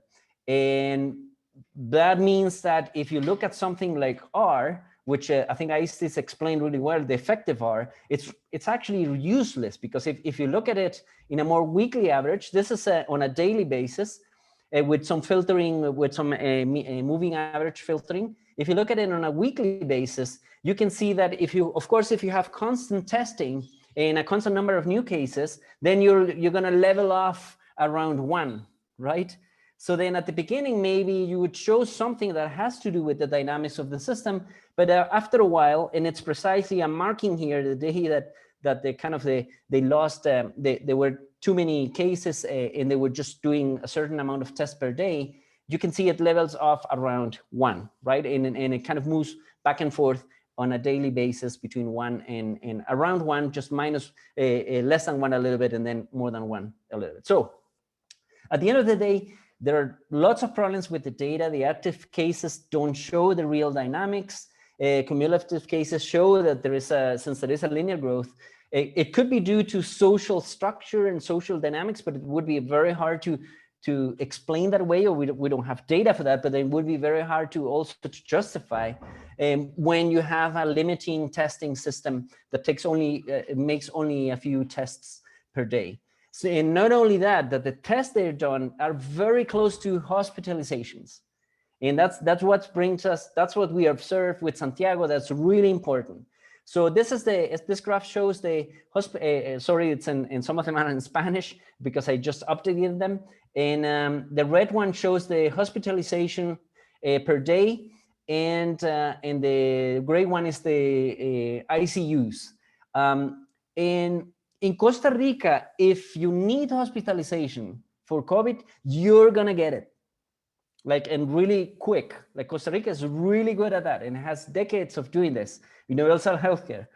So basically, if you feel sick and then at some point you feel that I'm not right, I have symptoms, or I cannot breathe or something like that, then you go to a health center, and if you have the symptoms and you get tested, and you get to the hospital right away, immediately. So there is and Santiago will talk a little bit about that later. There is a good, we suspect that the hospitalization is a very good measure of what's going on really in the dynamics of the disease in Costa Rica. And you see all these, suddenly we had these kind of valleys over here, and then big jumps in hospitalization again. So then, well, maybe we can use hospitalization instead to detect if the measures that were applied to try to control COVID were useful. And the measures that Costa Rica used was what's called vehicular restriction, because in Costa Rica you cannot you don't have martial laws or things like that. There is no army in Costa Rica.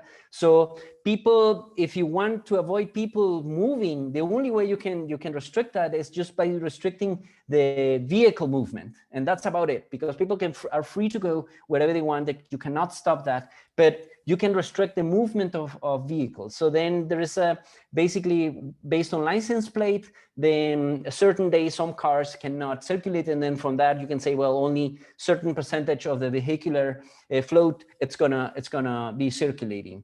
So then, well, but does it work? And not only that, but they applied what's called the hammer and dance, which is basically some weeks they decided we're gonna a lot stricter lockdown, where you only about I think 20% of vehicles can circulate on a weekly basis, on a daily basis, and then we're gonna relax those measures. So they apply that. So basically, hammer means you have strict vehicular restrictions, and dance means you relax some of those restrictions. So we need to know, well, did it actually work? And they apply 2 hammers basically, and then weakened vehicular restrictions. And so everybody was, as you all know, there is this anomie effect, right? At the beginning, people may listen to you a little bit, but after a while, people have lost interest in thinking COVID. I'm gonna just follow whatever the government tells me to do. That get lost over time.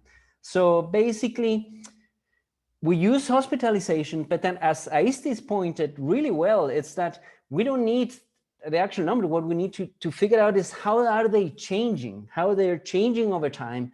So basically, we apply the first derivative of the hospitalization, which is just get the first derivative of the hospitalization numbers. So we get then the velocity or speed that I'm going to show a little bit later. And then with that velocity, I'm going really fast just because of time. But then with that speed, we want to find, well, applying that speed, how the system changed. And you can see that if I apply the speed, or I apply the first derivative of those hospitalizations, this is what you get. Right, so you get positive speeds. That means that there are more people coming in than going out of the hospital, and negative speeds when you have more people going out than coming in at the hospital. And then you can see there is some trend, but it's hard to just by visual inspection do it. You need some more analytical method of figuring out where the actual change is happening. That's why we applied what it's called wavelet analysis in multi-resolution wavelet analysis. I'm going to explain really quickly. It's basically a wave that you scan through the time series, and here the waves is in color. Wave is in color red, and then basically you scan your data set or your time series over with this wave, and the point is it matches perfect because you have a convolution between these two functions. Then you're going to have a high coefficient or a very low coefficient. And then where it doesn't match, you're going to have a close to zero coefficient. And basically, when you change the scale and figure it out, do the same thing, right? So for example, here at scale 3, you have this very good match between these two functions, and then you get a high coefficient that is shown here in this spectrogram here at the bottom. So basically, we applied this to try on top of this information, the velocity or the speed of the hospitalization, to figure out where the changes are occurring. And we get something like this. Actually, not something. We get this. This is a scaleogram, and this tells you the scale in days at which some patterns are detected. And here I mark 1, 2, 3, 4, 5 points of change that seem to be something's going on in the data series, in the time series, where some change is occurring. And we did, to figure out how robust this is, we did some bootstrapping to try to get a distribution around those points from hospitalizations, because Costa Rica, if say, for example, if I feel bad, but I go on a Saturday, or I feel bad on a Saturday, I'm not going to go to the hospital. I wait probably until Monday. So we did a kind of a bootstrapping in a 7-day window frame where hospitalizations can be swapped around those days, because I could go either tomorrow or the day past tomorrow, or I could have gone yesterday or the day before. So then with that, we did a bootstrapping, and then you can ask me, it's in a paper that Santiago is going to put the link. It's in Spanish though, but we're working in the English version. And it gives me a distribution around those points, and which then we've identified these 5 points that are important in the change of the dynamics of hospitalization velocity. And those points correspond to these points over here, which is curious. The first one, we think it's the beginning of the wave, which is basically suddenly everything accelerated really fast. Then there's the first vehicular restriction, which is on point B, which you can see it did cause a deceleration of a reduction of the speed and deceleration of the velocity of hospitalization. Then there is the other vehicular restriction, which shows up here actually, and it did the same thing. This one was applied not as strict as the first one, and you can see it has a lower effect on the velocity of hospitalization. And then this one, which is really interesting, there was a mandatory mask used on point D, which then caused a really fast reduction in hospitalization velocity. So that's why we suspect that, and it was not only the mask, but also vehicular restriction on the weekends, where only 50% of the entire of cars in Costa Rica can only circulate on Sunday, and then the other 50% can circulate on Saturday. So the combined effect of that weekend vehicular restriction with mask use had the stronger effect, or a highest deceleration. And then that's why we suspect that then the measures that Costa Rica had been using in terms of use of vehicular restriction on top of mask use have had a effect on the reduction of COVID. And then what happened since we did the study, because this went to up to November, I think, and then we'll talk about it at the end, because we have seen it still works. The method still works to identifying some of the changes in the activities that have been applied to control. So I'm going to give the talk back to Santiago, who's going to show us some of the recommendations based on this. Thank you, Tomas. I'm going to share the screen over here. And what lessons do we learn for public policy? That is one of the things that we wanted to address. The first one is that fighting COVID is a problem in computational rationality. And computational rationality is the analysis of what is the effect of cost and time when we reason about something. So in the same way that we have limbic systems that then trigger reactions and generate all sorts of hormones and hormonal responses. If we wanted to act quickly, or if countries with limited data want to act quickly, they often have a conundrum of, do we improve the data that we have? Is it feasible to improve it?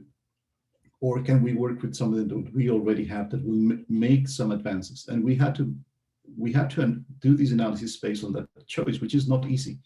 We would like for the country to have more testing. 5,000 tests per day is really, really small for a population of 5 million. And there are strong regulatory problems that prevent that from being higher, and also from capacity building problems that prevent that from being higher. So we went into the point of doing an analysis that at least goes into this red curve saying of stop, thinking, and act now. And it seems to have had some impact.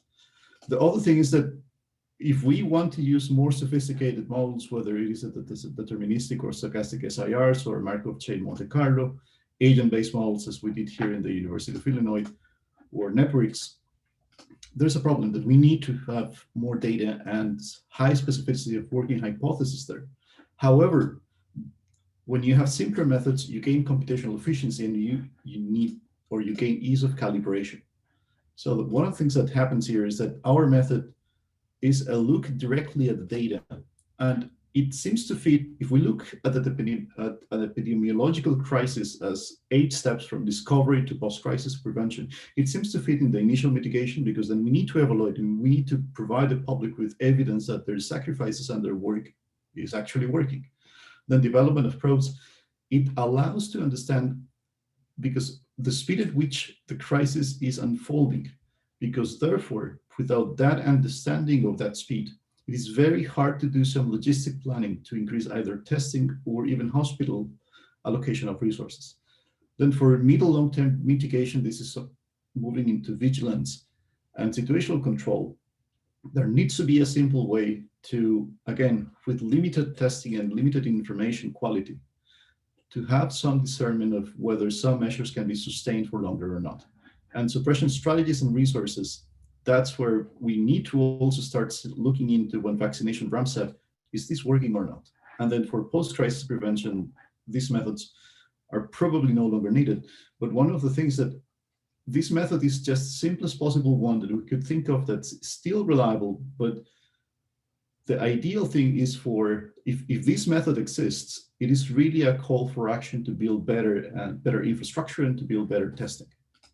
So key questions for poly-evaluation exercises that are found in Haber et al., a wonderful paper that I do recommend reading, is, does the analysis provide graphical representation of the outcome over time? In our case, yes, it does. The second one, is there sufficient pre-intervention data to characterize pre-trends in the data? It seems to be the case.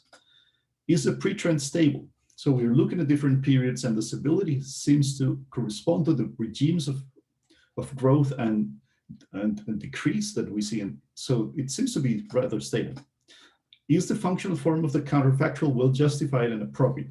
In our case, the counterfactual was a comparison. However, in this part, there needs to be better work needs to be done. And we are thinking about how to link that to other more explanatory or causal understanding of the problem, such as using the Tracy-Wheaton distribution that is often seen in complex systems. The second part, or the other question is the data or time threshold set to appropriate date or time? In our case, we were able to let the data speak for itself. And finally, is the policy of the uncontroller and adjusted for way in which the outcome could have changed during the measurement period? So in this case, we had a challenge specifically when we had the concomitance of mask wearing, and also when we had the vehicle restrictions of motion across the country. But that's the best we could do at this point. And this also needs to have some further analysis to try and separate these effects. So why hospitalizations are robust? Very quickly, if we look at the relevant literature, at day number 7 is when we start seeing host inflammatory responses or the hypercoagulable phase. And this is what really tends to drive hospitalizations. And although there's a wide distribution in terms of different comorbidities, on average, this seems to be quite robust. So the method where we believe it applies, when we have authenticity of the data, when it captures real measurements, when the number of observations is statistically relevant, therefore it has representativeness, when they describe a connection between individual clinical mechanisms and population behavior. Our method was carefully constructed to take into account that clinical aspect of the evolution of the disease within the human body. The observations are not recorded with any biasing delays, and this is really hard with active cases. The frequency of observations is homogeneous. There's some periodicity, and the periodicity is granular enough that one can distinguish delays, and no artificial delays are, or No delays are artificially smoothed out across the process. Observations are stored and shared using open data standards. Sorry for my dog in background. And some key policy recommendations. One, that robust and transparent methods of policy evaluation are determinant towards increasing the public trust and infrastructure planning. And language matters. One thing that we detected was that the use or the interpretation of hammer and dance, those terms are way too vague for most of the population to unravel if there is not a correct public response. Time lags and stochasticity must be factored in when we present that to the broader public. It is not a system in which the response is as determined as in a mechanical system. So one thing that I've been studying for a long time is complex multi-scale stochastic systems, and this is one instance. Now, particular to COVID, what we think we have learned is that poorly executed lockdowns appear to erode quickly public trust, and they seem to damage the viability of long-term overall strategies. And there's a wonderful quote by Alfred North Whitehead, where he compared the use of mental operations to cavalry charges. He said, they're limited in number, they must be made with fresh horses, and they must be deployed at appropriate times. So it seems to us that this is a similar situation. There's little margin for error in duration or intensity. And also, that is hard when we have systems where there's no possibility of martial interventions. For example, face masks and lockdowns do seem to have a synergistic effect. And the reason that seems to be the case, despite the lack of those context elements, is that they seem to operate in the most decentralized manner possible and are simple to enforce in nations where it's not possible to have lockdown possibilities. So I go back to Tomas for the last slide, and thank you all for your attention. Thank you so much. Let's see if we have some questions here in the chat. We do have one for Santiago from Bojwin. Could you share the quote from Northeed? Right, I'll share it right away in the chat. Great. Let's see. We'll give folks a couple of minutes or a couple of seconds to throw some questions in the chat. Let's see. From Tomas Gutierrez.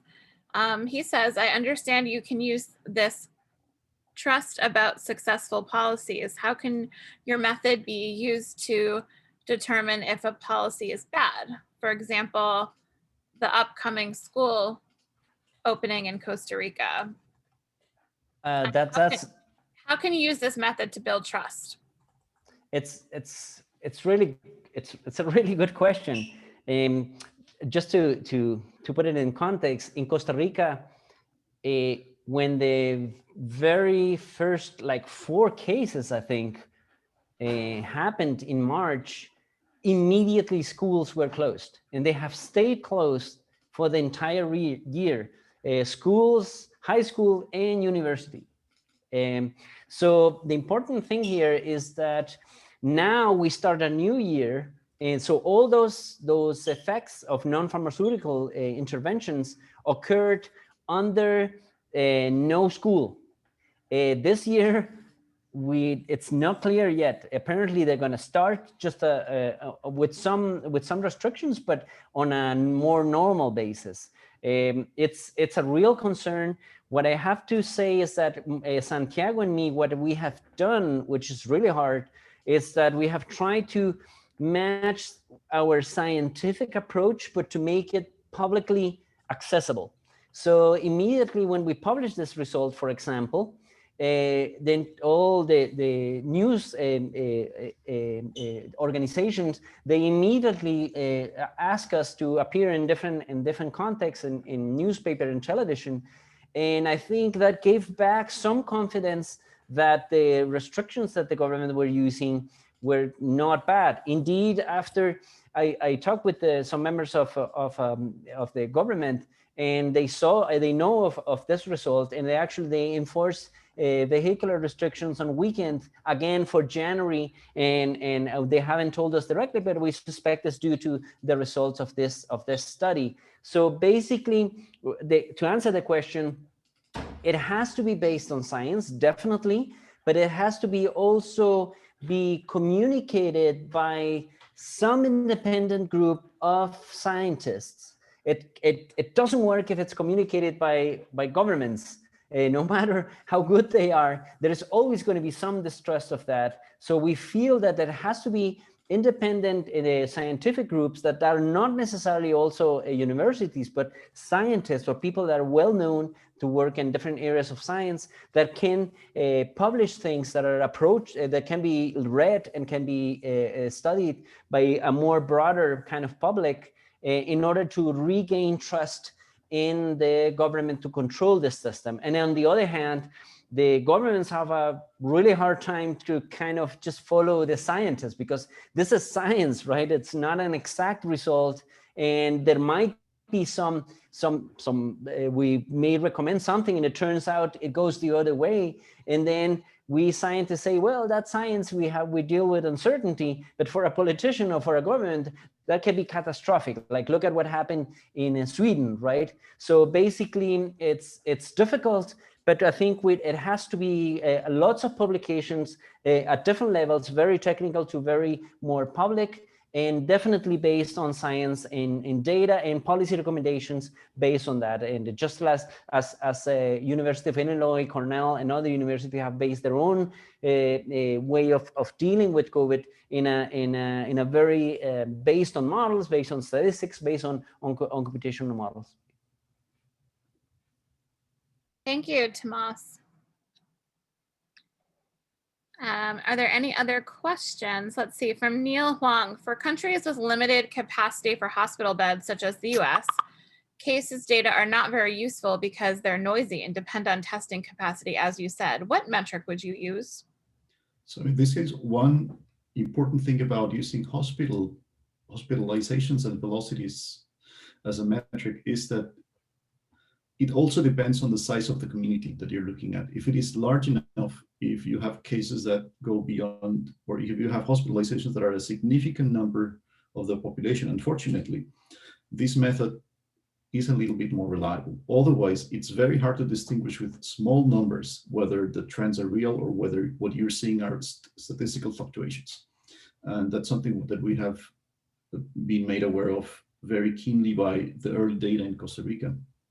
Now, the other thing that might work is also if hospitalizations are relatively not that robust, maybe ICU data, because it's a more specialized element, or it's a sub-specialization of what the disease does in higher severity. But again, it depends on numbers. There's no easy answer for this question, but hospitalization seems to us to be the most reliable quantity, at least for the moment. Thank you. We have another question in the chat from Bob Bishop. Creating effective memes to spread ideas is not yet equal to RNA gene spread. Complexity language is not mapped to marketing effectiveness. How would you fix this in retrospect? So one of the things, at least in my opinion, I'll let Tomas answer for his part as well. My hunch, I don't even want to say, I guess, it's just a hunch, is that the main difficulty, or what would need to be fixed, first of all, is to do a lot of preparation in advance so that people know how to communicate during a crisis. Some of the blunt mistakes we saw in Costa Rica, at least from our expert opinion, were not even due to the lack of capacity. Capacity has adjusted. It is about how the message was conveyed. For example, at the beginning with the first pseudo wave, there was a cheerful sense of victory. It was short-lived, and that made it even harder for the public to stick to these measures. And one thing where we see that, and Tomas has done the analysis, is in the Google mobility data. There's a point in the trend where the lockdown effects or the mobility restriction effects start to wean off as public trust erodes. And the only way to combat that is, first of all, to have if people are using models. We had a case where scientists, only one group of scientists were allowed to build models. And we know that we need a consensus, because the situation is unfolding so rapidly that first, the peer review process is not fast enough to catch up with the situation. And second, that you're going to have models that make a lot of mistakes.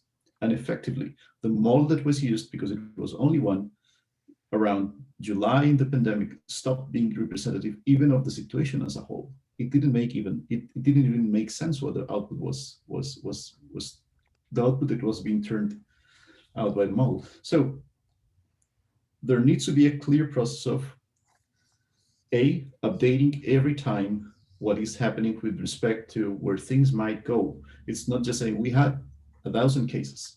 So that's interesting and maybe useful for the people planning the hospital response, but for the general public, there is not much information that it can use. There is not much a sense of how my individual action is creating an impact, because I am restricting myself of doing things and I am exposing myself to risk. And it is not translating in any meaningful way into how is this altering the future. So at least that's how I view it. The other thing is I would add, it's that you need, the one problem that in Costa Rica happened is that there were some decisions made and there never was an explanation on why they made this decision. So, and I take this from Richard Feynman in one of his books when he was working at the atomic bomb. Not a nice thing to work on, but anyway. Then they were doing some calculation. He had a bunch of people doing calculations, but they didn't know what they were doing. So they were really making a lot of mistakes until he was allowed to explain to them what they were doing. That's then when everything started moving forward. And not only that, but some of the algorithms that they were doing were corrected because of the people that were actually doing the calculation. The end of the day is that we're a part irrational and part rational beings. The problem is that politics try to push the irrationality of people to make them make irrational mistakes, and some others try to push the rational part to try to make decisions. So it is a balance of both. I mean, we are both rational and irrational at the same time. So this has to be designed, like communication strategies have to be designed, like not for manipulating people, like what usually some of the political groups do, but to try to make people make decisions that would end up with a common well-being of a lot more people than only yourself. And that's one of the problems that I think it's a society problem as well, in the sense that we seem to be very individualistic and not thinking of a well-being of a larger group than only ourselves. And we can see it in vaccination strategies as well, that people think it's that I have to get vaccinated, right? When vaccination is something at a population level. It doesn't matter if it's me or if it's Martin somewhere else. As long as there is a number of people that are vaccinated, that's what it's going to work. It doesn't matter if it's me. But then when we get to the individual level, people lose the context that these are things that occur at a larger scale. And I think that got lost in the explanation of COVID as well, that this is a population phenomena. This is not a one person getting sick problem. This is a population phenomena. And then probably you could see it all over the world, that people talking in the media about this were medical doctors only.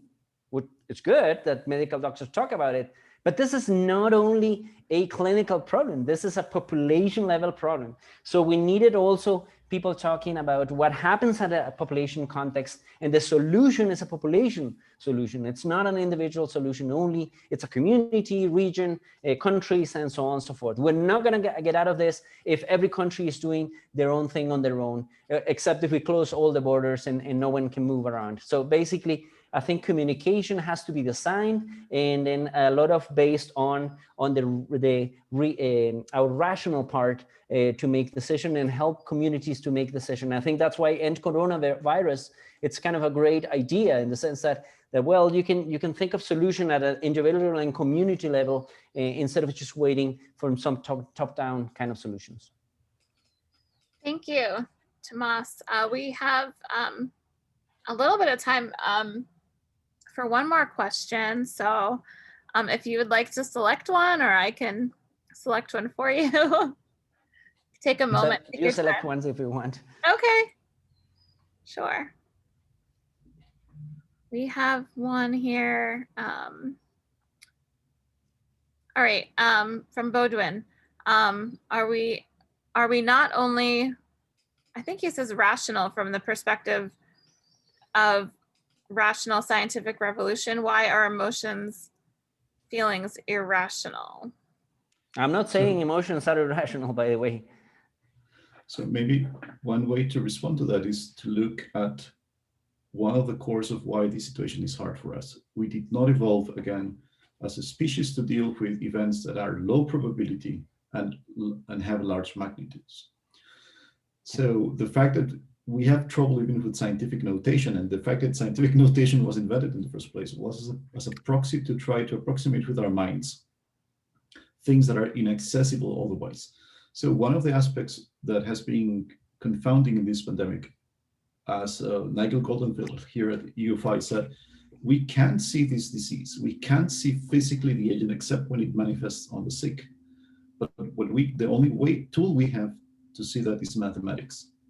And the degree of abstraction is something that often reflects back into some common belief that intellectual sophistication must be doubted to some extent, especially at this time. We know about misinformation, we know about fake news, about a contrarian movement against the methods of science. There's in part a critique that science hasn't probably delivered or adequately in the popularization of science or in making it accessible. But on the other hand, when phenomena are sufficiently complex, we enter in a sort of paradoxical situation where it's hard to trust things we don't really understand, especially when the solutions are meant to tackle those situations. And therefore, one alternative may be that we need to present the problem as a co-designed problem with the people, not just as an expertise being imposed upon, but as something that if people comply with certain actions and then we explain to them what we believe will happen, if we fail, we are both trying to create something instead of trying to create norms. But it's a very hard problem. And but emotionally, the fact that we are biological beings with strong limbic systems is at the core of how we make decisions. And again, it is useful. It is part of the computational rationality principle. If we are in a high-risk situation individually, we don't want to be spending a lot of time looking or analyzing the length of the teeth of a tiger. We want to get out. All right. Thank you guys so much for coming here today and speaking and sharing from Costa Rica. I would like to thank everyone for coming today and participating with us. I'd like to thank our speakers, and I'd like to just let you guys know that our next session starts in an hour at 1:20 p.m. Eastern Time. Kim has posted the Zoom link for the next session, and at 1:20 p.m. Eastern Time today, we're going to have community and network building speakers. We're going to have Chris Cocker from COVID Survivors for Change, Sinead Fellien from Ireland from the Independent Scientific Advisory Group. We're going to have Elizabeth Semper from Spain from COVID Persistent España. We're going to hear from Roy Wilkes from Zero COVID UK. We're going to hear from Desmond Algodnois from Green Africa Youth Organization, Joaquin Beltran from California from Speak Up America, Tyson Francis Bellinger from Connecticut from Shady Oaks Assisted Living, Tiffany James from South Carolina, Justice James Consulting, Michelle Luxick and Eric Nixon from Make Good Together, and Julie Lamb from Mass Together America. So we have a big session coming up this afternoon, and then it'll be followed by policy recommendations and strategy at 5 p.m. And we will also have a virtual happy hour and networking session starting at 6:30 p.m. Eastern Time. So thank you so much, everyone, for joining us today. Again, I'd like to thank our speakers, Yaneer, Aistis, Robert, Peter, Santiago, and Tomas. and we will see you all in an hour. Have a great lunch break. We'll see you later.